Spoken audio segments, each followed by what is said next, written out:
Alright, hello everyone, and thank you for tuning in once again to the Black Box Podcast. BBOR, Black Box Online Radio, coming to you from West Virginia. Okay, today we're revisiting the case of the Texarkana Moonlight murders, going all the way back to 1946. And these were some murders that occurred, totaling 5 deaths from February to May of 1946. This is the third upload in a series that I've been doing, and we covered an introduction to the case, and we mentioned the prime suspect, Yule Swinney, in the last one. And in this one, we're going to be talking about one of the other more well known suspects in this case, HB, otherwise known as Doodie Tennison. And for, I guess you would say, to keep things simple, we're going to just refer to him as Doodie Tennison by his nickname throughout the duration of the recording. I need to also once again preface this by saying I am a newcomer to this case. This is stuff that is very fresh for me. So, some of the things that we're going to be talking about are my gut instincts, my initial reactions, my first impressions. And I think there's something there's actually to be said for this. Once again, like most things on this channel, this is geared toward people who are more familiar with the case. So I'm hoping you have some background of the Texarkana Moonlight murders. If you have found it in this corner of YouTube, you probably do. But it's geared to people who are familiar with the case so we can discuss theories. What I would say is my initial feeling about Doodie Tennison was this was more credible than Yule Swinney. I really found that there was a higher likelihood of this one being true. Because so many things with the suspect Yule Swinney were like, he says, I'm going to get the chair. And they're like, we're not going to give you the chair for stealing cars. Oh, you've got me for much more than that. And as I said in the first one, that's just a vague, ambiguous statement. I mean, that doesn't necessarily mean that he was involved with the Texarkana Moonlight murders. It doesn't make him the Phantom Killer. Granted, though, it does mean he's probably up to something much worse than stealing cars. And as I said before, it is even possible that he committed a different murder, but that does not specifically tie him to the case at hand. Furthermore, one of the bigger things that we need to note with the suspect, Doodie Tennison, is that he confessed. He confessed to the killing. And, instantly, I thought, there's a critical difference. We have a written confession from this person saying that he committed these murders. He was the Phantom Killer. He did the Texarkana Moonlight murders. Doodie Tennison confessed and committed suicide. And I believe he wrote a series of notes. Like, one of them was just kind of saying that, yes, indeed, he committed the Texarkana Moonlight murders, and he wrote some details out about it. And there's another very interesting note, though, that says, please disregard all other notes. And he's saying then he kind of recants the confession in a different note. So what do we make of that? Well, the first thing I need to say is we've talked about the Zodiac Killer on this channel a lot, and we've mentioned how that on the Zodiac case, multiple people have confessed to being the Zodiac Killer. Louis Myers had a deathbed confession. Arthur Lee Allen confessed to being the Zodiac Killer. There are very big parallels with the Zodiac case and the Texarkana Moonlight murders. And it was even my sort of, hypothesis that the Zodiac Killer studied this particular case and then thought, how can I do it better, right? Well, in this one, we have a confession, but the big thing we have to note is sometimes people confess to things that they didn't actually do. And, like with the case of Louis Myers, we mentioned him just a second ago. One of the things I thought about with him was maybe he confessed to being the Zodiac Killer, which was on his deathbed, kind of the way that H.B. Doodie Tennison committed suicide and wrote out this note. Maybe it was just a way to leave the world and give people some closure and kind of try and just literally do something nice and uplifting for the families of the victims. like, hey, this is instead of letting your murderer go unsolved, letting the murder of your child or relative, family member go unsolved, I'll just confess to it. I'll give them some closure, give them some peace of mind, put the mystery to an end. I mean, I can only imagine. I've never been in that position myself. Once again, pure hypothesis, but it's something that I thought about with this particular case. Some other differences between Yule Swinney and Doodie Tennison. I said I would call him Doodie. Let's call him Doodie Tennison. You already see I'm getting tongue tied. I was really trying to avoid that. Some differences between Yule Swinney and Doodie Tennison are that it was not Yule Swinney that confessed to the crimes. It was his wife. She said that her husband was the murderer, and then she eventually recanted the confession. Yule Swinney never confessed, and we mentioned that some of the best presentations about this case come from two guys named John Tennison and Jeremy Kennington, and they have great stuff on YouTube. To prepare for this one, I was looking through a presentation that had been made, but from their channel. But it's like one version the audio is just really bad, and then in another one, they just put the slides up from the PowerPoint presentation with the that had the sort of audio problem, but they just put up the slides without any sort of background explanations, without any voiceover, without any audio. And I went through that one, but I'll hopefully include a link to that in the description so some people can get kind of a reference. What I would say is that turn on some music, maybe. That's what I did. I turned on some music and just went through it. And you gotta pause like every second because these slides move fast. You can't really just read them as it's moving. But there's a good presentation about Doodie Tennison, and they did a good one on Yule Swinney. The thing with Yule Swinney is just that he insisted that he was not the Moonlight murderer. His wife recanted the confession, and what these guys have explained is that his wife was able to reveal secret details about the case that was only known to the police not until after she was investigated no less than 4 times by 12 different officers. And her lawyer, who had, of course, been discussing the case with multiple people. So, what they explained was their theory is that she learned about the critical details of the case from listening to the police officers and listening to her attorney, and that's how she was able to get the sort of information that she had. So it's not that she knew something that only the killer could have known. No, I mean, she had a very, very strong opportunity to get like inside information about the case. It doesn't necessarily mean she learned it from her husband. More importantly, when we're looking at Doodie Tennison, what is the likelihood of him being the Texarkana Moonlight murderer? We're talking about someone like me who is, once again, a newcomer to the case.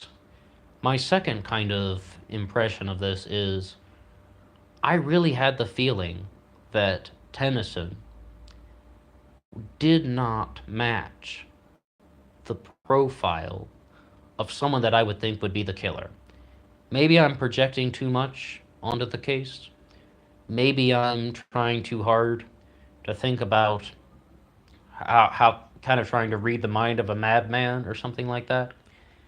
But I would say that I just didn't get that overwhelming suspicion that Doodie Tennison was the murderer in terms of psychological profiling, like the way he's writing these letters versus, someone who is just so aggressive, as well as just tremendously strong, brute force. And there's some things that add up to that. Because one thing in the presentation is Doodie Tennison committed suicide by ingesting mercury. He poisoned himself. The Moonlight murderer shot people. And they were just like, isn't that quite different? I mean, there's no rule book on committing suicide, as dark as that sounds. You don't have to shoot yourself just because you shot somebody else previously in life, right? However, there it is. They're like, if he were indeed the Moonlight murderer, why didn't he shoot himself? Why resort to something such as poisoning himself with mercury. There was one line in the presentation. Once again, I was just reading this on a PowerPoint slide where it said that shooting yourself in the head was is more courageous than poisoning yourself via mercury. Excuse me. And I was like, I really don't like it when people talk like that. Once again, I'm just reading it. I don't know the sort of manner in which they intended that particular line to come across, but that was the one time in their sort of presentation that I thought that's kind of actually kind of. I just don't really like those type of statements. I think it's kind of in poor taste. It's more courageous to shoot yourself as opposed to ingesting poison. Well, I mean, I just think that kind of, once again, it just kind of comes across in a very sour and unintended way. Well, a big thing we do need to note is people who ingest poison have a lower likelihood of actually being successful when it comes to suicide. That's more how they differentiate between the cry for help and the people who are trying to leave the world. The cry for help is like, it usually means someone who has a method that isn't going to be super successful, like wrist cutting or attempted drowning or something like that. Whereas trying to leave the world is when you would shoot yourself, jump off a bridge, jump in front of a car. There are different ways that people commit suicide. And that's what I meant when I sort of said that the profile that I felt. I'm not a psychologist, far from it.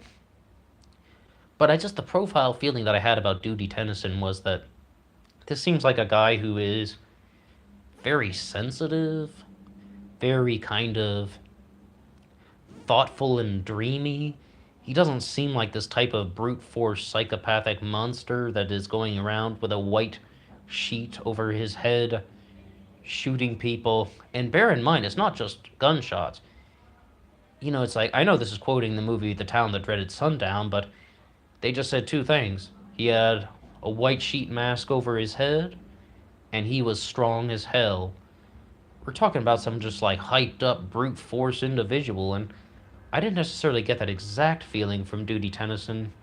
He seemed so thoughtful and dreamy, and in part of his suicide note, he openly says something like, I even just took a screenshot of it. I thought there was something poetic about it, and they said some things like, I should have done what my parents had told me to. I should have been talking to people my own age instead of sitting in my room dreaming. And I was like, oh, that sounds so sad, but also very honest. Okay, right? So we've talked about some things. He confessed. And then he had recanted the confession in a different note, right? Also, someone, a friend of Tennison, provided an alibi for him on the night of one of the murders and said, no, there's no way he could have done that. I believe that was the murder of Virgil Starks, excuse me, and he's just like, no, there's no way he could have done that. He was with me at that time. Someone has come forward and provided him an alibi. So, my absolute first impression was that it was much more likely that Doodie Tennison was the Phantom Killer.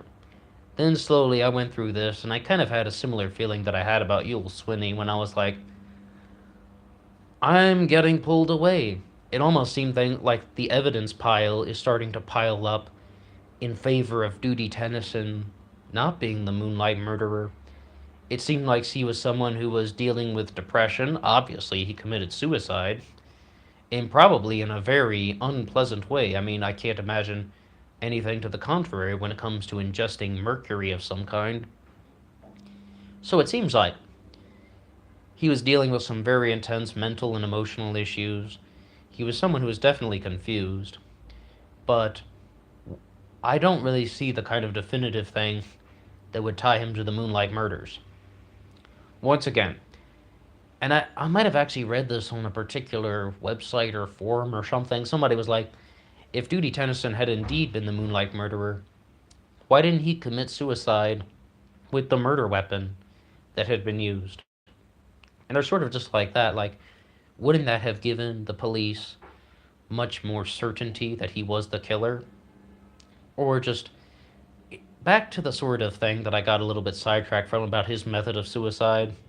The message that they're trying to convey is the Moonlight murderer shot his victims. So they're just like they they were sort of saying what I kind of felt as well, that in terms of profiling, in terms of psychology, in terms of the way that this person could have been thinking, if he had shot all his victims, why would he ingest mercury as way to kill himself? Wouldn't he have just shot himself? That is how he killed people. And they're just sort of like, it's the aggression. It's this person who is very aggressive and also very, almost kind of rage filled. Whereas ingesting mercury, that's almost just like a way that, once again, it just seems kind of like someone sad, emotional, and by his own admission, dreamy and imaginative. So we have a lot of things piling up against Doodie Tennison, and my overall suspicion at the end. Remember, at the beginning, I was like, very likely this guy could be the killer. At the end of reviewing this, I'm like, it's really starting to push me away from Doodie Tennison being the Moonlight murderer. I don't know 100%, it's an unsolved case, but the initial feelings that I get about Yul Swinney and Doodie Tennison are that they are probably not the highest prime suspects, and there are other people on the list. We should also mention something like in the movie The Town That Dreaded Sundown, based on this case, they even have somebody in there's confessing to the crime. I don't even remember his name. He wasn't one of the major suspects. He said he committed the murders and he threw the gun in the river, and he could show the police where he threw the gun in the river, and the Texas Ranger is just like shaking his head, no, there's no way that this is true. But the point is, people confess to crimes they didn't commit. Remember that guy in the John Benet Ramsey case who confessed? The guy they apprehended in Thailand? He wasn't involved. I mean, it's like this stuff happens all the time. And it's really kind of a strange phenomenon. And the person who's confessing to a crime that they didn't commit is probably dealing with their own twisted psychological issues. A big quick note we need to say is that Doodie Tennison actually committed suicide in 1948. It wasn't something that was right after the Moonlight murders. Like, say for example, like the last Moonlight murder happened in May of 1946. He didn't commit suicide in June or July or anything like that. It wasn't until 1948. There is something, though, to note about that when it comes to something of that nature. Once again, I'm going back to the stuff from the Zodiac Killer, where it's like, one of the reasons why they never caught the Zodiac could be he passed away shortly after the end of the murders. It may be as late as 1977. Possibly. Possibly. Well, maybe they never apprehended the Phantom Killer because he died in 1948. Wouldn't that explain a lot? The other thing I have to say is, I know that my assessment of all this has been very general and not the biggest deep dive research thing yet. I'm a newcomer to this one, but we're going through the material, and I do have the opportunity to present a fresh set of eyes on this case. And with this particular one, it seems like, once again, my gut feelings right now are pushing me away from Yul Swinney and away from Doodie Tennison. And the next one we will most likely explore would be the German prisoner of war. And then we'll just look at some other suspects. And an interesting way that we could go about this is just looking at some of the research methodology that has gone into this. That might not sound exciting, but we don't only have to just isolate suspects. We can look at the kind of methods that people are using to try and get their information. Well, that's all for me now. What do you think about the Texarkana Moonlight murders? Do you think that Yul Swinney is more likely a prime suspect? Do you think Doodie Tennison is? Do you think the German prisoner of war is? And if you have anything to say at all about the case or about anything that I've mentioned, please drop a comment below. I would love to hear from you. That's all for now, and until next time.